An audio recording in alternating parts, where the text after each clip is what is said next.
Yeah, Chris and Mike, good evening. There is a lot here in this criminal complaint, including the mention of Christopher McCormick's past homicide conviction for which he was still on parole at the time of last night's traffic stop.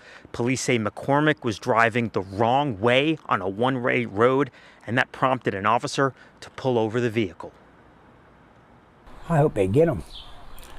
Snatch him, you can get it over with. He could be anywhere in this city. Sitting on the back deck that Christopher McCormick helped build, his uncle Arthur tells us he has not heard from his nephew in the last 24 hours. But he imagines Christopher is scared. He's not a bad person. I mean, it's just that thing that hangs over you, murder. Arthur tells us a 1994 conviction sent the then teenage Christopher away for about 20 years. But he got out and had a kid and mostly avoided trouble until a recent parole violation that led to a warrant. Fast forward to Tuesday night. A Millvale police officer notices a white Ford Escape driving the wrong way on a one-way road near the 40th Street Bridge. When he approached the vehicle, the officer said he noticed the smell of alcohol coming from the driver, Christopher McCormick, and an unopened beer in the center console.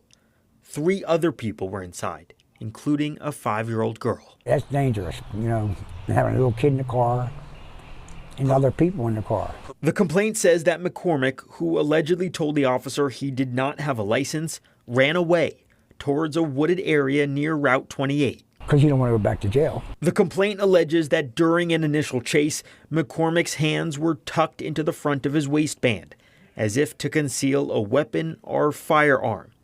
His uncle was skeptical of that claim. Chris don't carry no guns.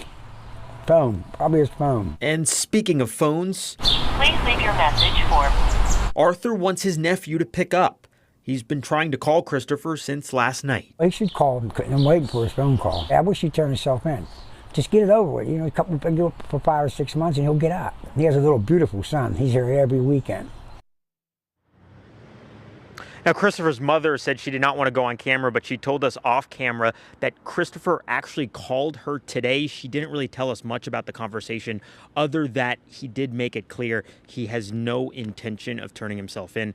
Again, she and Arthur McCormick say it's the right thing to do and that he will face less punishment the sooner he turns himself in to authorities.